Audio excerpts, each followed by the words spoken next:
Bismillahirrahmanirrahim. I hope you can hear me. Yes, sir, you are audible. Uh, Please proceed. Thank you, Madam Moderator, distinguished speakers, colleagues, ladies and gentlemen. Assalamu alaikum and good morning. It's a privilege to open this timely discussion on the very day the 11th Review Conference of the Treaty on the Non-Proliferation of Nuclear Weapons begins in New York. I am particularly honored to speak before colleagues from whom I have learned much over the years. Sir Bonori has been a teacher, mentor, and predecessor in ECDA. His generation and my teachers like Dr. Abbasi and Dr. Asma Shakir taught many of us that treaties must be read not only as legal texts, but as political bargains shaped by power, security, and historical context. That is where I wish to begin. The NPT was conceived as a grand bargain between nuclear-armed and unarmed states. Its legitimacy rested on three mutually reinforcing pillars: non-proliferation, nuclear disarmament, and the peaceful use of nuclear energy. Its political promise was that restraint by the many would be matched by disarmament by the few, and that peaceful nuclear cooperation would remain available without discrimination. That is the universalist idea behind the treaty. Universalism means that norms apply equally, obligations are balanced, and security is not made divisible. Selectivity, on the other hand, means something different. It means rules are invoked strictly for some, relaxed for others, and bypassed for strategic favorites. It means non-proliferation is enforced as an obligation, disarmament is postponed as an aspiration, and peaceful uses are filtered through politics. Owing to this selectivity and the persistent failure of few to fully honor the grand bargain, the NPT review process is under visible strain. It failed to produce a consensus final document in three of the last four review conferences in 2005, 15, and 2022. And frustration with the pace of nuclear disarmament also contributed to the negotiation of the Treaty on the Prohibition of Nuclear Weapons in 2017. The so-called Nuclear Ban Treaty entered into force in 2021 and now has more than 70 states parties. This does not replace the NPT, but it does signal a widening legitimacy gap within the nuclear order. Therefore, the NPT's present difficulty is not merely procedural, it is conceptual and political. Selectivity has overtaken universalism in practice. Legally, the problem begins with Article 9, Subarticle 3 of the treaty. The treaty defines a nuclear weapon state as one that manufactured and explored a nuclear weapon or other nuclear explosive device before 1st of January 1967. This definition permanently recognizes 5 states and excludes all others, regardless of their subsequent security circumstances, technological realities, or responsible conduct. For states that acquired nuclear weapons after that date, the only formal route into the treaty is accession as non-nuclear weapon states. Instead of recognition of their existing strategic reality, it would mean renunciation and dismantlement of their nuclear weapons capability and the placement of all nuclear material and facilities, present and future, under comprehensive IAEA safeguards. In abstract legal terms, this may appear clean. In strategic terms, it amounts to a demand for unilateral strategic disarmament under a treaty structure that permanently recognizes the arsenals of 5 states while denying legal space to others whose capabilities emerged from their own security compulsions. Article 9.3 is therefore legal lacuna and a structural barrier that has to be addressed for universalizing the NPT. The 1995 Review and Extension Conference reaffirmed universality.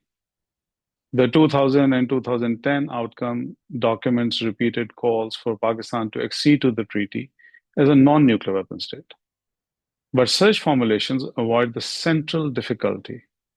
The treaty demands universalization through a category that Pakistan cannot realistically enter without dismantling the very capability that emerged from its security compulsions. That is selectivity dressed as consensus. For the NPT to truly universalize, it must accept present-day realities. This would require either revisiting Article 9.3 or negotiating an additional protocol to the treaty that recognizes Pakistan as a nuclear weapon state and brings it into the regime through equitable, non-discriminatory obligations. This may be politically difficult, but difficulty cannot be used as a substitute for equity. A treaty-based regime cannot be sustained indefinitely if it seeks more from others than it is prepared to deliver. So Pakistan's position has therefore been consistent. We do not reject non-proliferation. We reject discriminatory non-proliferation. We do not oppose obligations. We oppose obligations that are inequitable, non-reciprocal, and disconnected from regional security realities. Pakistan supports a nuclear order that is universal, verifiable, and non-discriminatory. Pakistan's Geneva mission has consistently linked disarmament to the special session on disarmament, first session, which was held in 1979, whose principle of equal and undiminished security for all at the lowest possible level of armaments.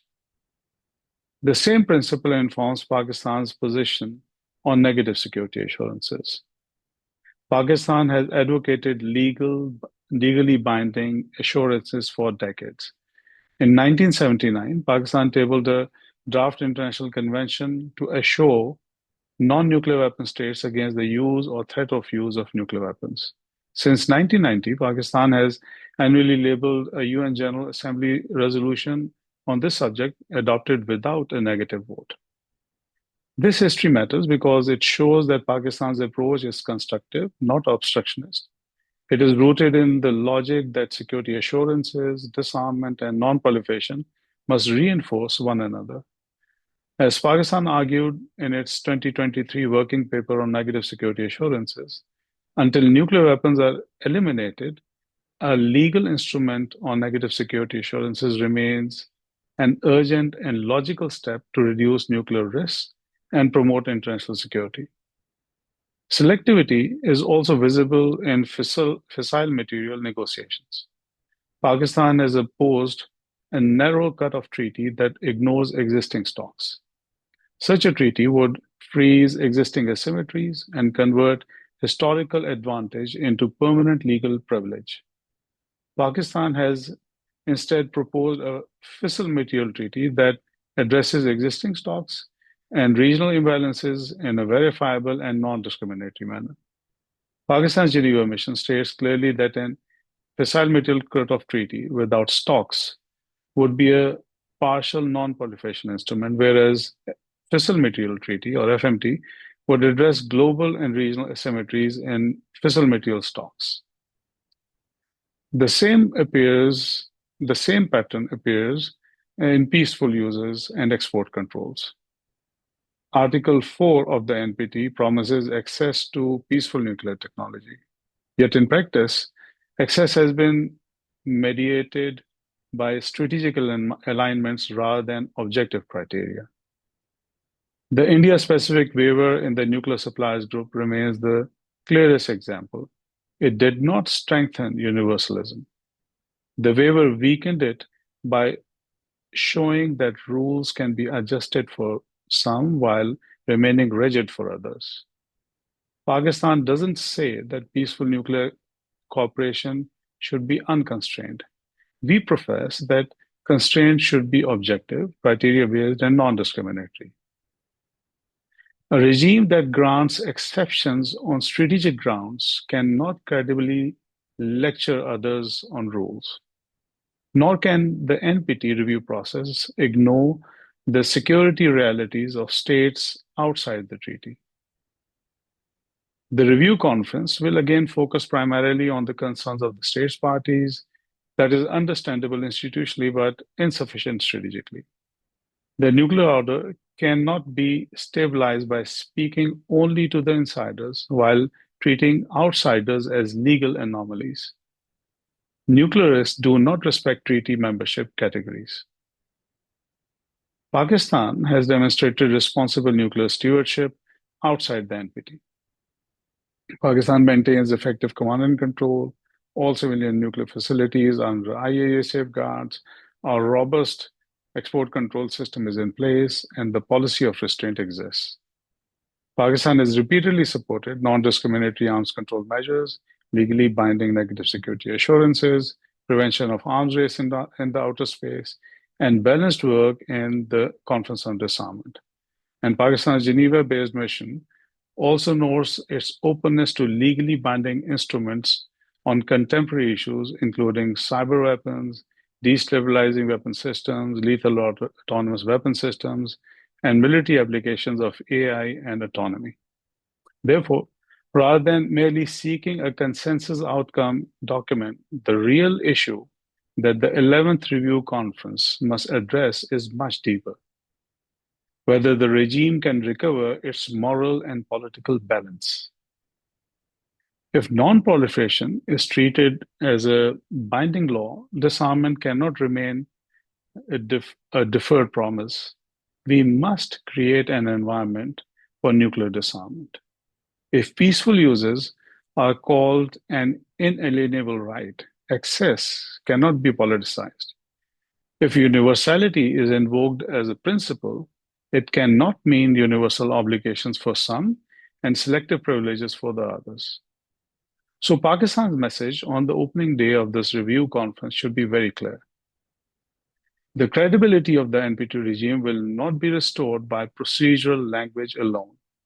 It will require balanced implementation of all three pillars: legally binding negative security assurances, non-discriminatory access to the peaceful nuclear technology, and serious recognition of equal and undiminished security for all states. So let me conclude with one thought. Equity is not a concession to Pakistan. It is a condition for the durability of the nuclear order itself. A regime that freezes history cannot indefinitely command the obedience of geography. If the NPT is to remain relevant in the 21st century, it must move from selective management to genuine universalism. I thank you, and I look forward to our discussion.